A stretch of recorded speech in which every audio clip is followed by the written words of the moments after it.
Hi ಗೆಳೆಯರೇ, ಎಲ್ಲರಿಗೂ ನಮಸ್ಕಾರ.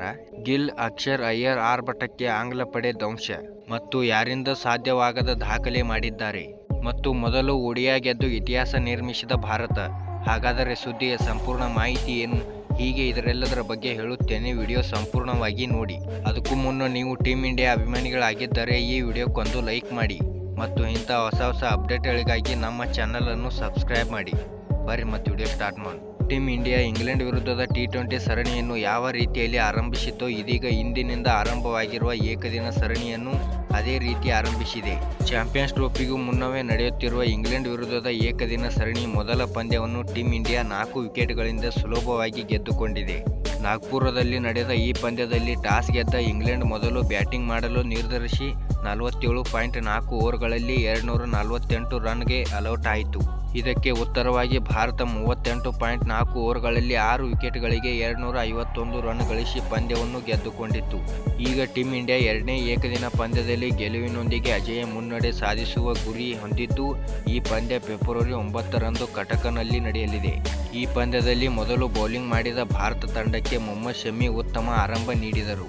ಆದರೆ ಮತ್ತೊಂದೆಡೆ ಏಕದಿನ ಪಂದ್ಯಕ್ಕೆ ಪಾದಾರ್ಪಣೆ ಮಾಡುತ್ತಿದ್ದ ಹರ್ಷಿತ್ ರಾಣಾ ಮೇಲೆ ಇಂಗ್ಲಿಷ್ ಆರಂಭಿಕರು ದಾಳಿ ನಡೆಸಿದರು. ಈ ಜೋಡಿ ಕೇವಲ 9 ಓವರ್ಗಳಲ್ಲಿ 75 ರನ್ ಕಲೆ ಹಾಕಿತು. ಆದರೆ ಫಿಲ್ ಸಾಲ್ಟ್ 45 ರನ್ಗಳಿಗೆ ರನ್ಔಟ್ಗೆ ಬಲಿಯಾಗಿ ನಂತರ ಟೀಮ್ ಇಂಡಿಯಾ ಮೇಲುಗೈ ಸಾಧಿಸಲು ಪ್ರಾರಂಭಿಸಿತು. ಇದರಲ್ಲಿ ಪ್ರಮುಖ ಪಾತ್ರ ವಹಿಸಿದ ಹರ್ಷಿತ್ ರಾಣಾ ಮೊದಲು ಬೆನ್ ಡಕೆಟ್ ನಂತರ ಹ್ಯಾರಿ ಬ್ರೂಕ್ ಅವರ ವಿಕೆಟ್ಗಳನ್ನು ಪಡೆದರು. ಇದೇ ವೇಳೆ ರವೀಂದ್ರ ಜಡೇಜಾ ಕೂಡ ಜೋ ರೂಟ್ ಅವರನ್ನು ಪೆವಿಲಿಯನ್ಗೆ ಗಟ್ಟುವಲ್ಲಿ ಯಶಸ್ವಿಯಾದರು. ಸತತ ವಿಕೆಟ್ಗಳ ಪತನದ ಬಳಿಕ ಜೊತೆ ಆಟ ನಾಯಕ ಜೋಸ್ ಬಟ್ಲರ್ ಮತ್ತು ಯುವ ಆಲ್ರೌಂಡರ್ ಜಾಕೋಬ್ ಬೆಥೆಲ್ ತಂಡದ ಇನ್ನಿಂಗ್ಸ್ ನಿಭಾಯಿಸಿದರು. ಇದೇ ವೇಳೆ ಬಟ್ಲರ್ ಅರ್ಧ ಶತಕ ಬಾರಿಸಿ ವಿಕೆಟ್ ಒಪ್ಪಿಸಿದರೆ ಬೆಥೆಲ್ ಕೆಳ ಕ್ರಮಾಂಕದ ಬ್ಯಾಟರ್ಗಳೊಂದಿಗೆ ಜೊತೆಯಾಟ ನಡೆಸಿ ತಂಡವನ್ನು 200ರ ಗಡಿ ದಾಟಿಸಿದರು. ಕೊನೆಯಲ್ಲಿ ಜೋಫ್ರಾ ಆರ್ಚರ್ 21 ಸ್ಫೋಟಕ ಬ್ಯಾಟಿಂಗ್ ಮಾಡಿ ತಂಡವನ್ನು 248 ರನ್ಗಳಿಗೆ ಕೊಂಡೊಯ್ದರು. ಇತ್ತ ಭಾರತದ ಪರ ಹರ್ಷಿತ್ ಮತ್ತು ಜಡೇಜಾ ತಲಾ 3 ವಿಕೆಟ್ ಪಡೆದರೆ ಶಮಿ, ಅಕ್ಷರ್ ಮತ್ತು ಕುಲ್ದೀಪ್ ಯಾದವ್ ತಲಾ 1 ವಿಕೆಟ್ ಪಡೆದರು. 248 ರನ್ಗಳ ಗುರಿ ಬೆನ್ನಟ್ಟಿದ ಭಾರತಕ್ಕೆ ಉತ್ತಮ ಆರಂಭ ಸಿಗಲಿಲ್ಲ. ಗಾಯದ ಕಾರಣ ವಿರಾಟ್ ಕೊಹ್ಲಿ ಪಂದ್ಯದಿಂದ ಹೊರಗುಳಿದುದರಿಂದ ಯಶಸ್ವಿ ಜೈಸ್ವಾಲ್ ಏಕದಿನ ಕ್ರಿಕೆಟ್ಗೆ ಪಾದಾರ್ಪಣೆ ಮಾಡಿದರು. ಆದಾಗ್ಯೂ ಜೈಸ್ವಾಲ್ಗೆ ಚೊಚ್ಚಲ ಪಂದ್ಯದಲ್ಲಿ ಗಮನಾರ್ಹ ಪ್ರದರ್ಶನ ನೀಡಲು ಸಾಧ್ಯವಾಗಲಿಲ್ಲ. ಇತ್ತ ನಾಯಕ ರೋಹಿತ್ ಕೂಡ ಮತ್ತೊಮ್ಮೆ ನಿರಾಶೆ ಮೂಡಿಸಿದರು.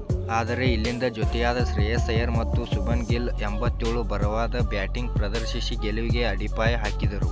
ಆರಂಭದಿಂದಲೂ ಆಕ್ರಮಣಕಾರಿ ಆಟ ಪ್ರದರ್ಶಿಸಿದ ಅಯ್ಯರ್ 59, ಆರ್ಚರ್ ಅವರ ಓವರ್ನಲ್ಲಿ 2 ಸಿಕ್ಸ್ ಮತ್ತು 1 ಬೌಂಡ್ರಿ ಬಾರಿಸಿ ಎದುರಾಳಿ ತಂಡದಲ್ಲಿ ನಡುಕು ಹುಟ್ಟಿಸಿದರು. ಈ ಮೂಲಕ ಅಯ್ಯರ್ ಕೇವಲ 30 ಎಸೆತಗಳಲ್ಲಿ ಅರ್ಧ ಶತಕ ಗಳಿಸಿದಾದರೂ ಆ ನಂತರವೇ ಔಟ್ ಆದರು. ಅಯ್ಯರ್ ವಿಕೆಟ್ ಬಳಿಕ ಬ್ಯಾಟಿಂಗ್ನಲ್ಲಿ ಬಡ್ತಿ ಬಡೆದು ಕ್ರೀಜ್ಗಿಳಿದ ಅಕ್ಷರ್ 52, ಗಿಲ್ ಅವರೊಂದಿಗೆ 108 ರನ್ಗಳ ಜೊತೆ ಆಟ ನಡೆಸಿ ಗೆಲುವನ್ನು ಖಚಿತಪಡಿಸಿದರು. ಅರ್ಧ ಶತಕ ಗಳಿಸಿದ ನಂತರ ಅಕ್ಷರ್ ಅವರನ್ನು ಆದಿಲ್ ರಶೀದ್ ಪೆವಿಲಿಯನ್ಗೆ ಗಟ್ಟಿದರೆ ಆ ಬಳಿಕ ಶುಭ್ಮನ್ ಗಿಲ್ ಕೂಡ ಕೇವಲ 13 ರನ್ಗಳ ಅಂತರದಲ್ಲಿ ಶತಕ ವಂಚಿತರಾದರು.